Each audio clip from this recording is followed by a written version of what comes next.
Hi friends, H education centre में आपका स्वागत है। ट्रांसलेशन के सीक्वेंस को आगे बढ़ाते हुए चलिए आज हम लोग कुछ नया ट्रांसलेशन सीखते हैं, जिसमें से पहला आपका है मोहन खेल सकता है। मोहन क्रिकेट खेल सकता है। चिड़िया उड़ सकती है। चिड़िया आसमान में उड़ सकती है। गीता गीत गा सकती है। तुम झूठ नहीं बोल सकते हो। शिकारी शेर का शिकार नहीं कर सकता है। क्या बच्चे शोर मचा सकते हैं? क्या वह सुबह नहीं टहल सकता है? वह बाजार क्यों नहीं जा सकता है? तो चलिए इस तरीके के सेंटेंसेस का ट्रांसलेशन हम लोग सीखते हैं। चलिए पहला सेंटेंस देखते हैं। मोहन खेल सकता है। चलिए बनाइए इसका आप लोग। मोहन खेल सकता है। देखिए ट्रांसलेशन के सीक्वेंस को सीखते हुए जैसा कि सबसे पहले हम लोग इसके कुछ की पॉइंट्स को देखते हैं, तो चलिए देखते हैं की पॉइंट्स क्या है। सबसे पहले हमें ये जानना है कि सकता है शब्द जो आया है, ये सकता है आया है। तो सकता है, सकती है, सकते हैं, जो भी सकना शब्द देगा तो उसके लिए इंग्लिश क्या होता है? Can, CAN। Can can means होता है सकता है, सकती है, सकते हैं। और कैन का प्रयोग सबके साथ होता है, अर्थात वह सिंगुलर सब्जेक्ट हो चाहे प्लूरल सब्जेक्ट हो, सबके साथ हम क्या लगाते हैं? कैन लगाते हैं। तो कैन माने क्या होता है? सकता है। अब देखिए क्या है सेंटेंस, मोहन खेल सकता है। चलिए बनाइए इसका, बनाइए बनाइए ट्रांसलेशन। मोहन खेल सकता है, इसका ट्रांसलेशन क्या बनेगा? Mohan can play.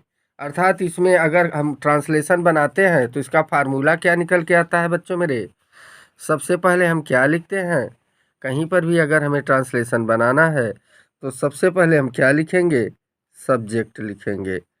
सबसे पहले हम क्या लिखेंगे? सब्जेक्ट। सब्जेक्ट लिखने के बाद हम क्या लिखेंगे? वर्ब। वर्ब आपका दो प्रकार का होता है, एक होता है आपका हेल्पिंग वर्ब और एक क्या होता है? Main verb. तो जैसे आप देखिए यहाँ पर इसमें आपने देखा सब्जेक्ट क्या रहा? कौन खेल सकता है? जो क्रिया करेगा वही तो सब्जेक्ट होगा। तो क्रिया इसमें कौन कर रहा है? मोहन। मोहन क्या हो गया? सब्जेक्ट आपका। और वर्ब, वर्ब दो ठो होगा, एक हेल्पिंग वर्ब होगा, एक मेन वर्ब। तो ये जो कैन है, जो यहाँ पर आपने कैन लिखा है, ये कैन क्या है? हेल्पिंग वर्ब है। और प्ले क्या है? Main verb. तो अर्थात इस सेंटेंस में क्या क्या रहा? सब्जेक्ट रहा, हेल्पिंग वर्ब रहा और मेन वर्ब। तो कहीं पर भी हम ट्रांसलेशन बनाते हैं, सबसे पहले सब्जेक्ट लिखते हैं, फिर हेल्पिंग वर्ब लिखते हैं, फिर मेन वर्ब।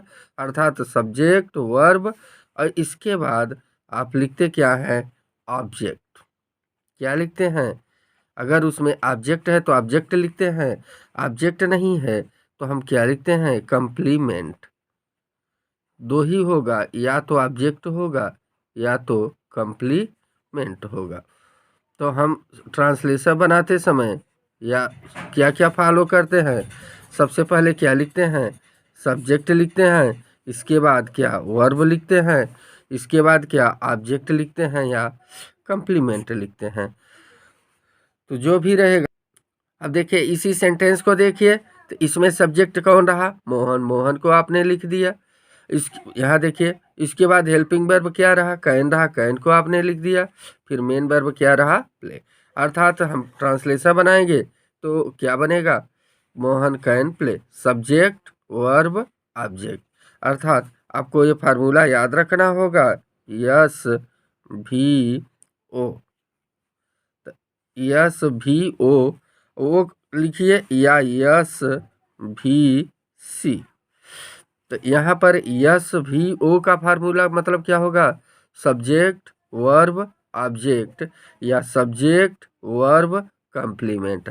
यही कोई भी कितना ही बड़ा सेंटेंस क्यों ना हो, ट्रांसलेशन में यही फार्मूला फॉलो किया जाता है। क्या? Subject, verb, object, subject, verb, complement, यही फार्मूला होता है। तो आपने देखा वर्ब दो प्रकार के होंगे, हेल्पिंग वर्ब और मेन वर्ब। कभी कभी एक ही आता है सिर्फ, या तो हेल्पिंग वर्ब आता है या सिर्फ कभी मेन वर्ब आता है और कभी कभी दोनों आते हैं। तो जैसा सेंटेंस होता है उसके अनुसार उसकी संरचना पर निर्भर करता है कि कैसे क्या लगेगा। दोनों लगेंगे हेल्पिंग वर्ब और मेन वर्ब, कि सिर्फ मेन वर्ब लगेगा या फिर हेल्पिंग वर्ब बस लगेगा। तो ये सेंटेंस की संरचना। चलिए अगला देखते हैं हम लोग। अब देखिए इस सेंटेंस को देखते हैं हम लोग। तो क्या था, मोहन क्रिकेट खेल सकता है। तो इसमें मोहन क्या हो गया, सब्जेक्ट, कैन क्या हो गया, हेल्पिंग वर्ब, प्ले क्या हो गया, मेन वर्ब, और क्रिकेट क्या हो गया, ऑब्जेक्ट। ऊपर वाले में आपका ऑब्जेक्ट नहीं था, ध्यान दीजिए, ऑब्जेक्ट नहीं था, लेकिन नीचे वाले में ऑब्जेक्ट है। तो नीचे वाले में ऑब्जेक्ट क्या है, क्रिकेट। क्रिकेट क्या है, ऑब्जेक्ट। और देखिए अभी आपके मन में कंफ्यूजन रहा होगा कि कम्प्लीमेंट कब आएगा, कम्प्लीमेंट। चलिए इसको भी अब बताते हैं। फिलहाल हम लोग देखते हैं ये जितने सेंटेंस लिखे हैं, जहाँ पर कैन वाला सब्जेक्ट होगा, वो वर्ब होगा, वहाँ पर हमारा ऑब्जेक्ट ही आएगा, हेल्पिंग वो कम्प्लीमेंट नहीं आएगा। तो यहाँ पर आप यही जानिए, यस भी ओ, सब्जेक्ट वर्ब ऑब्जेक्ट।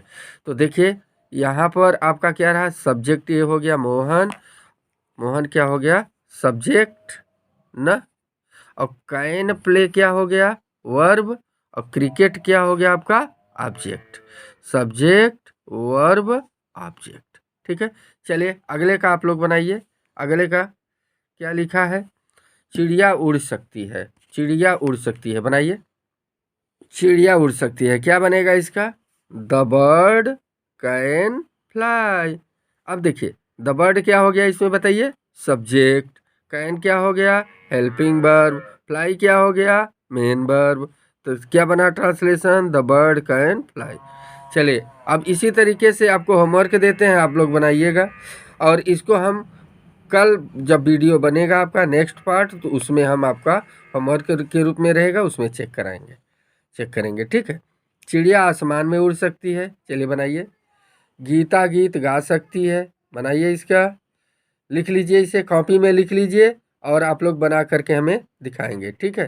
गीता गीत गा सकती है, तुम झूठ नहीं बोल सकते हो, शिकारी शेर का शिकार नहीं कर सकता है, क्या बच्चे शोर मचा सकते हैं, क्या वह सुबह नहीं टहल सकता है, वह बाजार क्यों नहीं जा सकता है। इनका ट्रांसलेशन आप लोग बनाइएगा और हम अगले वीडियो में इसका आपका मिलवा देंगे, ठीक है। चलिए ठीक है, थैंक्स।